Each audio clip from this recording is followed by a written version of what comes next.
Imagine being lost at sea for 30 days. The horizon is a blur of gray salt and charcoal clouds. Your food is gone. Your hope is thinning. Then, as the sun begins to bleed into the ocean, a jagged silhouette appears. An island. But this is not a sanctuary. As you step onto the sand, something emerges from the shadows. It is not human. It is not an animal you recognize. It is covered in hair so thick you cannot tell its face from its back. It didn't attack. It spoke. It directs you. It points toward a crumbling monastery where someone or something has been waiting for you for centuries. Imagine the silence of that walk. Imagine the smell of ancient dust. Because what they found inside wasn't just a man, it was a countdown. This is the account of the Jasasa, a report so significant that when the prophet, peace be upon him, heard it, he didn't just listen, he summoned the entire city of Medina to the mosque.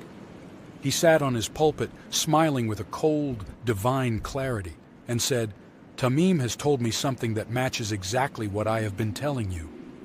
We often think of the Dajjal as a myth for the distant future. But this companion, Tamim ad-Dari, met him. He looked into the eyes of the one who is currently bound, waiting for the world to reach a specific state of decay. Today we decode the 3 environmental triggers the chained man is watching for. We will uncover the specific, terrifying physical description of the one who will emerge between Syria and Iraq, and we will reveal his mastery over nature, a power so deceptive it will make the heavens rain and the earth vomit its gold. Stay with me, because the signs the chained man asked about are no longer prophecies. They are headlines. The first thing Tamim and his 30 men encountered wasn't the Dajjal. It was a creature called Al-Jasasa. In Arabic, the word refers to the act of probing, scouting, or spying. This wasn't just a beast, it was an intelligence officer for the darkness. When the men asked, "Woe to you, what are you?" it replied simply, "I am Al-Jasasa." It told them to go to the monastery, for the man inside was eager to hear their news. Think of the feeling you get when you realize you are being watched in a dark room. That primal instinct. The Jasasa represents the eyes of the Dajjal in our world, the systems and entities that gather information, preparing the way for his arrival. Understanding the Jasasa removes the shock of the strange. It teaches us that the system of the Dajjal is one of observation. If you know you are being watched, you change how you walk. You become more intentional, more guarded with your soul. But the creature was only the gatekeeper. What lay inside the monastery was far more calculated. The man in the monastery was bound. His hands were lashed to his neck with iron. His legs were shackled. He didn't ask about politics or gold. He didn't ask about the Roman Empire or the Persian kings. He asked about the earth. First, the date palms of Baisan. He asked, "Do they still bear fruit?" In that era, Baisan was the crown jewel of Palestinian agriculture. To ask if it bore fruit was like asking if the sun still rose. But the man knew something they didn't. He was tracking the depletion of the earth's blessings. Second, the lake of Tiberias, the Sea of Galilee. He asked, "Is there water in it?" To a sailor like Tamim, the question was absurd. It was a massive inland sea. But the man in chains looked at them and whispered, "It will soon go dry." Third, the spring of Zugur. He asked if the people still irrigated their crops with it.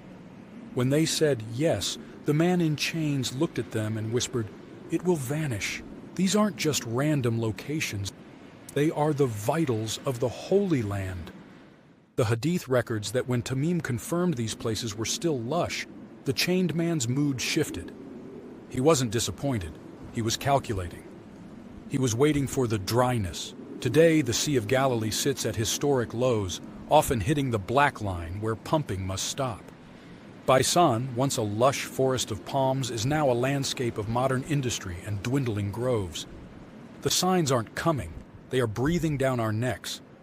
This shifts your perspective from end times as a distant horror movie to a tangible reality. It grounds your faith.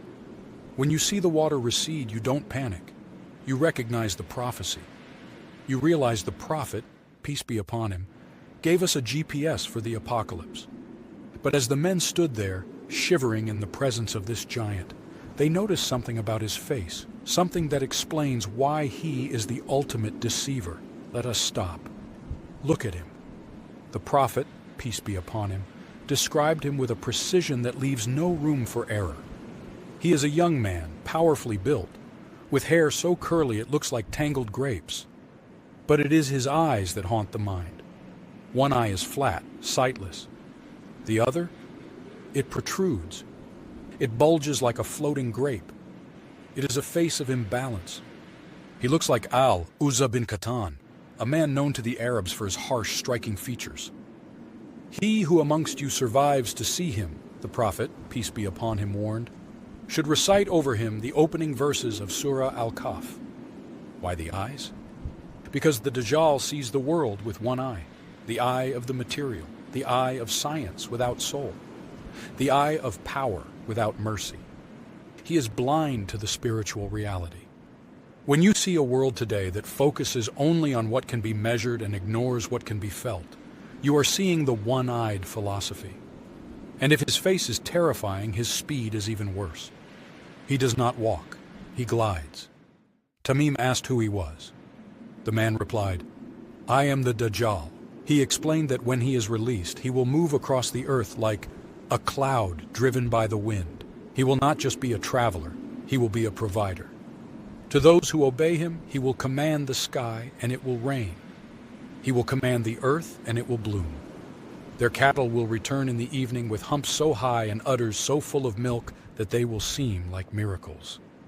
But for those who reject him, he leaves them in barren lands, stripped of everything. He will walk through a wasteland and command, "Bring forth your treasures."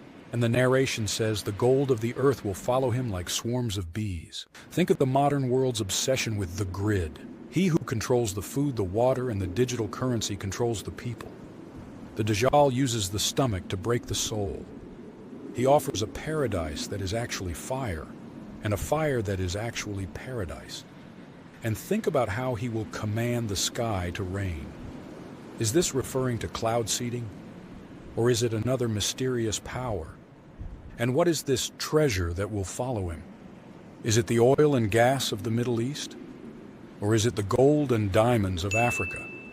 These treasures will come from wastelands which resemble the empty Arabian deserts very accurately. This knowledge is your shield.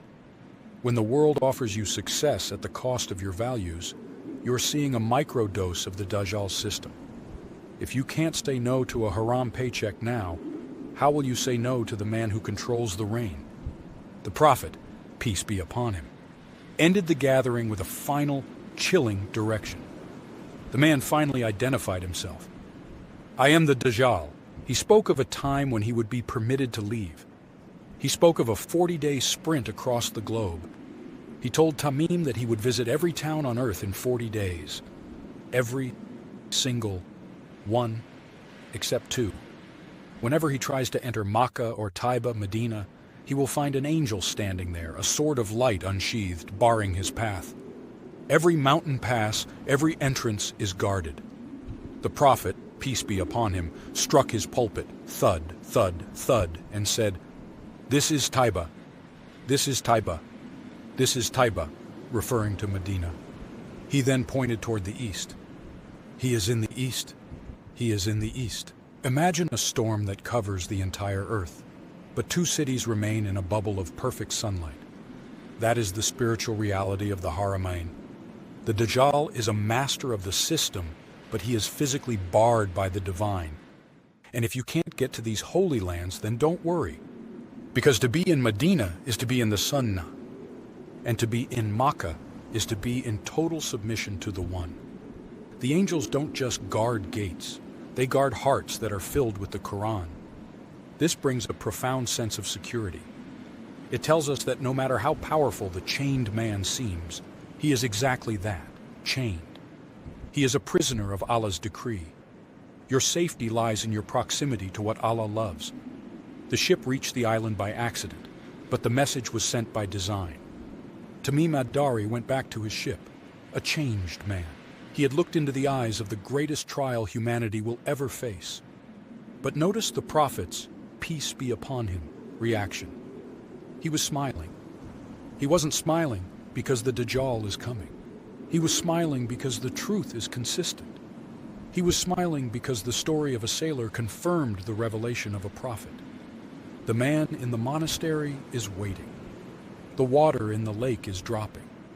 The question is, are you still asleep, or have you begun to see the world for what it actually is? The chains only break when the time is right. Make sure your faith is stronger than the iron that holds him.